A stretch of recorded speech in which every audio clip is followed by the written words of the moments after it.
السلام عليكم ورحمة الله وبركاته. ازيكم يا حبايبي؟ عاملين ايه؟ كل سنة وانتم طيبين يا كده يا ربي، وبعود الأيام عليكم. احنا النهارده هنعمل حاجة بسيطة خالص موجودة في كل بيت. احنا هنعمل قبل ما نبدأ ولا نسمي ولا نقول أي حاجة ولا نبدأ ولا أي حاجة، نبدأ ونصلي على سيدنا محمد الأول. اللهم صل وسلم وبارك على سيدنا محمد. احنا النهارده رحنا جايبين فرخة حدنا من الفريزر، قطعناها، ورحنا جايبين الصدر اللي فوق، صدرين يعني، ورحنا مقطعينها مكعبات كده، ورحنا حاطين عليها ملحها وكمونها، ويعتبر قطعناها شرايح عشان النهارده ان شاء الله مش بنحب نقول وصفاتنا من غير ما نقول اسم الاكله. هنعمل النهارده كفته الفراخ اللي هي كفته الدجاج.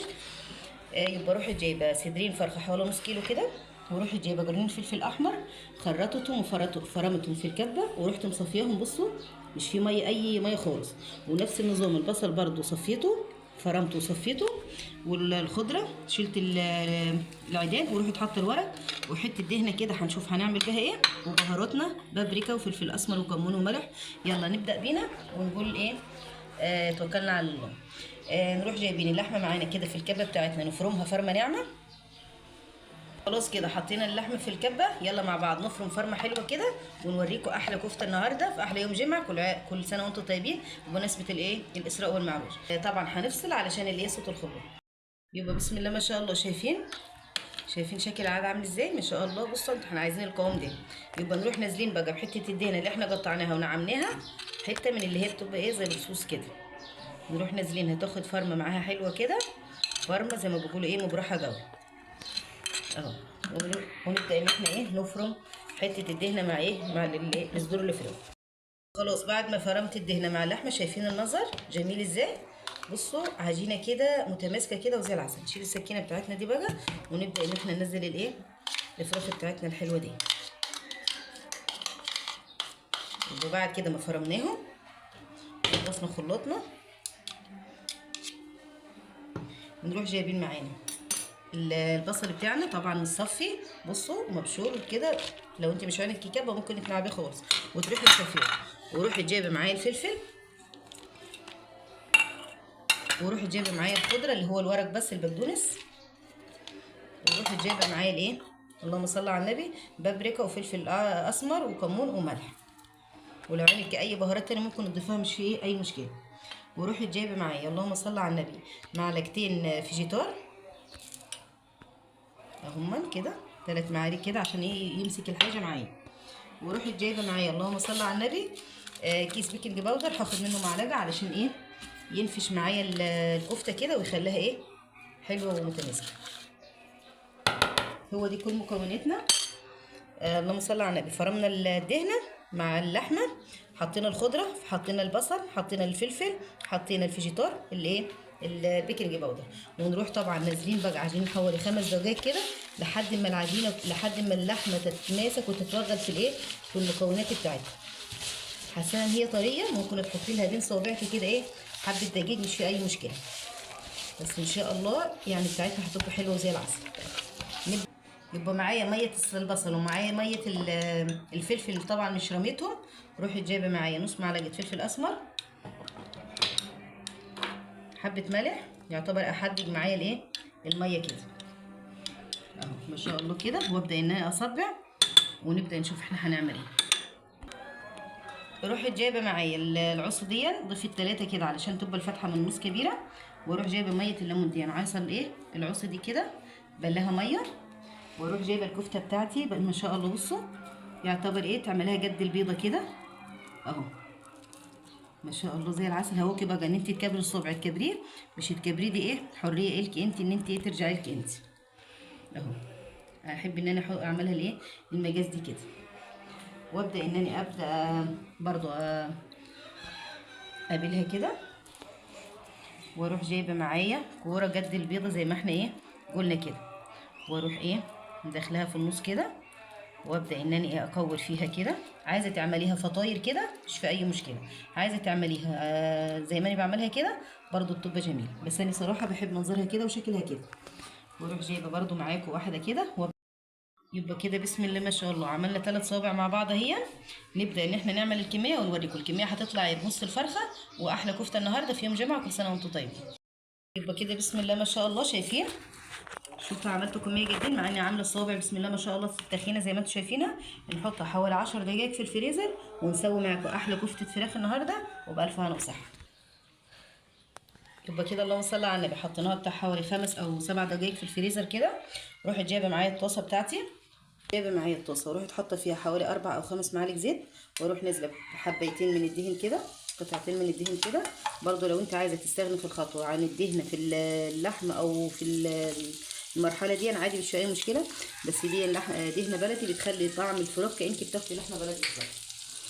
نستنى كده اما ايه تنجرح شويه واروح نازله معايا بالايه، نازله معايا بالفراخ كده رصاها رصه حلوه. ولو انت برضو الكميه اللي انت عاملاها كتيره ممكن ان انت تفرزي منها في الفريزر في طبق فيل كده.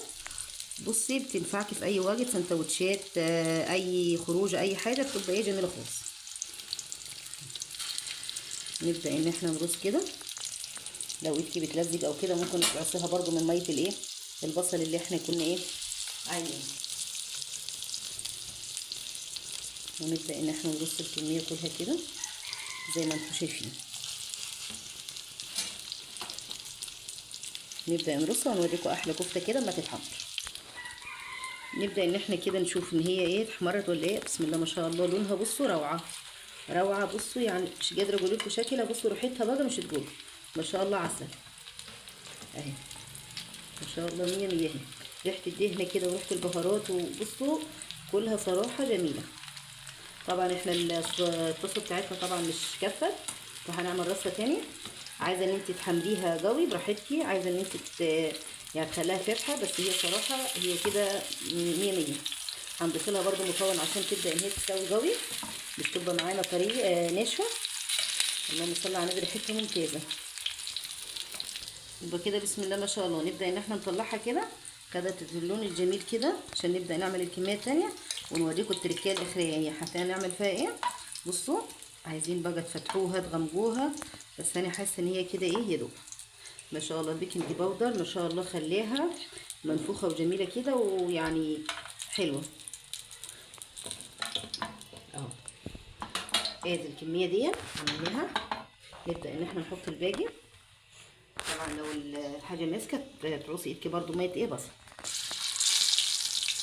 ونكمل الطاسه دي ونوريكم كده احلى كفته جميله خالص في منتهى الجمال.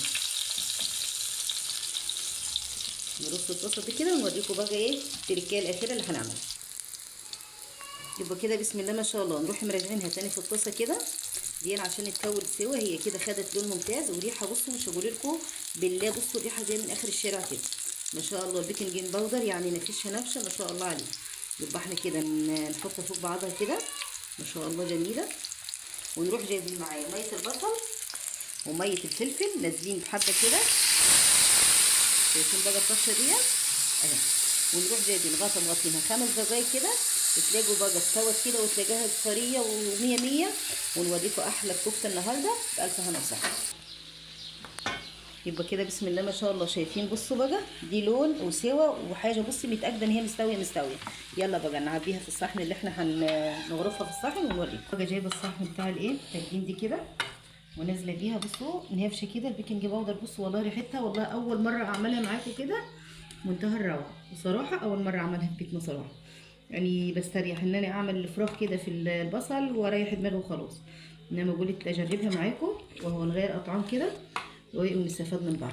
بصوا في منتهى الجمال اهو شايفين المنظر بالله عليكم كده لون وسوا ما شاء الله عسل اهو. حبه الزيت طبعا اللي احنا كنا حاطينهم من التحمير خلصوا مش كان فاضل الا حاجه بسيطه خالص اهو. والدهنه معانا لسه بيضه وزي الورده هي. الف هنا وصحه يا ربي اهو لون مناسب ولون زي العسل. عايزه انت تفتحيها عن كده مش في اي مشكله. فعايزه اقول لكم برده تكيه عملناها كده انا وجنجونه. روحي جايبه معايا حبه شطه على الوش وانا بعملهم اديتهم بصوا طعم مش هقول لكم. يلا بقى ننزل البهاريز الحلوه دي كده عليها اهو. خضرتنا ايه رايكم في المنظر الروعه دي اهو. بألف هنا وصحة يا رب تكونوا عجبكم كده. بصوا حاجة من الآخر يلا مع بعض. عايزه بقى انت بالصلاه على النبي كده تاكليها بكفته، تاكليها برز اصفر، تاكليها بمكرونه حمراء، تعمليها سندوتشات بطماطم وخيار وبصل كده ناشف، بص في منتهى الروعه. كل اللي تعمليه زي العسل. تسلم ايدك، ربنا يصلح ما بين ايدينا. بألف هنا وصحة يا رب. زي ما اتعودنا نسيب بعض على لا اله الا الله، ونشوفكم على خير مع حاجات كتيرة قوي ان شاء الله. ربنا يديكم طولة العمر، ومع الف سلامة، ولا اله الا الله.